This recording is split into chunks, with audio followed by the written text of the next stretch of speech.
Selamat datang di PT Pandu Wijaya Negara. Jogja istimewa mendukung Volunaging 2030.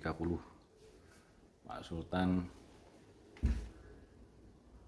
menanam pohon nyamplung.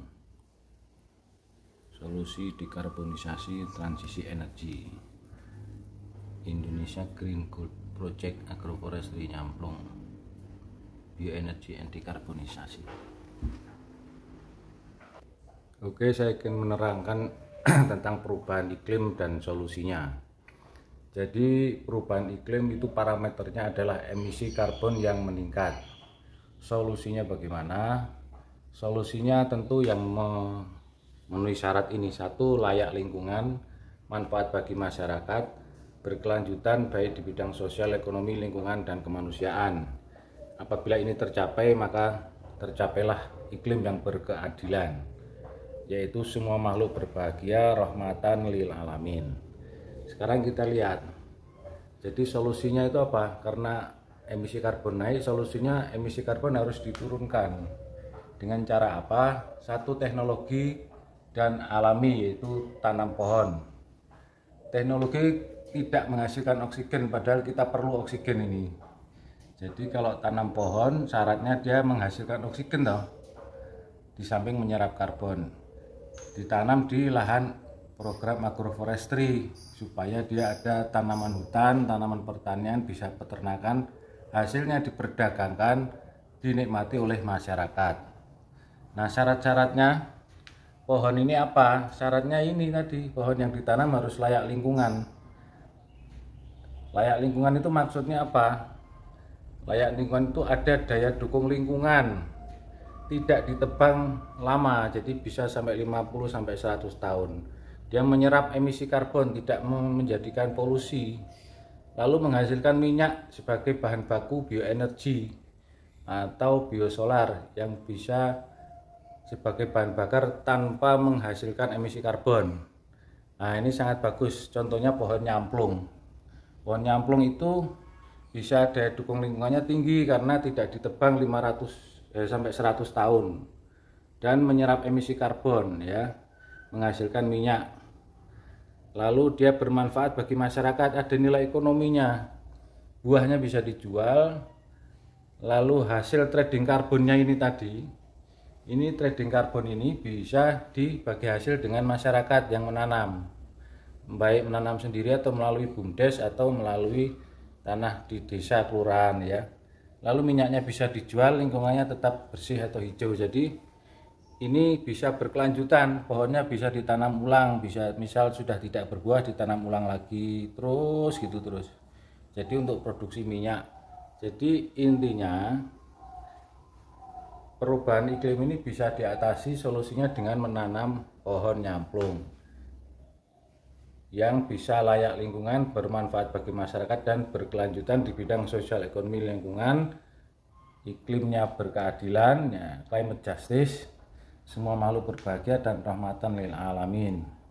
Ini semua nanti bisa dengan program, katakanlah proklim ditanami dengan nyamplung. Jadi tanamannya nyamplung, seluruh Indonesia bisa dilakukan. PT Pandu Wijaya Negara telah mendapatkan benih yang tersertifikasi dari BPSIK KLHK. Ini contoh benihnya, ya. Dan ini sudah ter-SNI. Setelah dikupas, ini menjadi biji nyamplung, ini nyamplung unggulan, benih tersertifikasi. Ini adalah memenuhi standar SNI atau tidak. Ini contoh benih yang terstandarisasi nasional, ya. Ini kan enggak beda toh. Jelas ini buahnya. Lalu setelah dikupas, bijinya harus bersih seperti ini. Nah, tidak coklat. Kami menggunakan benih tersertifikasi nyamplung unggulan, ya. Sudah jelas ini, ya. Lalu disiapkan untuk penyemaian bibit benih. Jadi nanti benihnya ditanam. Nah, gini set. Ditanam semua jadi satu itu. nanti akan tumbuh jadi bibit. Ini kami telah melakukan penyemaian ya, penyemaian untuk benih nyamplung unggulan sebanyak 4.000 benih. Ini adalah pembibitan kami PT Pandu Wijaya Negara untuk 4.000 bibit yang akan tumbuh nanti. Demikian, terima kasih. Ini bibit persemaian yang terdahulu ya, sudah jadi. Ini contohnya, dan bibit ini bisa ditanam di lahan-lahan masyarakat program Proklim Kampung Perubahan Iklim dengan tanaman nyamplung. Ini akan menghasilkan serapan karbon yang tinggi, disertifikasi, dimasukkan bursa karbon, dijual, nanti ada hasilnya per tahun dengan bagi hasil kepada masyarakat. Terus minyaknya juga akan diperas. Minyaknya akan diperas, nanti terjadi menghasilkan minyak nyamplung sebagai bahan baku bioenergi atau biosolar. Nah, ini mesin perasnya kita ada prototipe yang kecil kapasitas 20 liter per hari. Biji nyamplung ini tadi selain disemai, yang kedua bisa dibuat minyak. Dimasukkan ke mesin ini pemeras, nanti akan keluar dari sini berupa minyak nyamplung. Dipisahkan yang di sini itu ampas. Nah, ampasnya yang di sini nanti bisa jadi bahan campuran pakan ternak. Yang di sini minyaknya nyamplung atau crude oil, bahan baku untuk bioenergi, biosolar, dan biofarmaka atau obat-obatan. Saya akan tunjukkan nanti ya. Minyak akan ditampung di jerigen besar dulu, jerigen 10 liter dan 20 liter. Lalu kemudian dikemas di 1 liter, setengah liter, dan 250 cc serta yang 10 mili. Ini sudah laku dijual oleh masyarakat bisa. Nah, ini nanti dimasukkan ke sini secara higienis ya. Ini untuk bahan biofarmaka atau obat-obat luar, obat herbal ya. Selain itu yang jerigen besar tadi bisa untuk juga menjadi bioenergi atau biosolar.